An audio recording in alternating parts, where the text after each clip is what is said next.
Hey everyone! In this video, I'll show you how to turn on two-factor authentication on Facebook. First, open the Facebook app on your phone. It works on both iPhone and Android. At the bottom of the screen, tap on the menu option.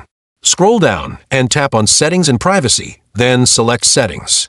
Now go to Account Center. Under Account Center, tap on Passwords and Security. Here, you'll see the option for two-factor authentication. Tap on it. Choose the Facebook account you want to protect. Next, you'll be taken to a screen with different security method options.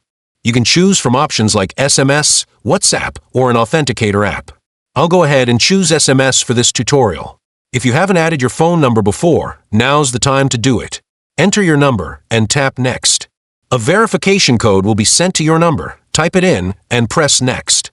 Enter your Facebook password, then Continue. Once verified, two-factor authentication will be activated.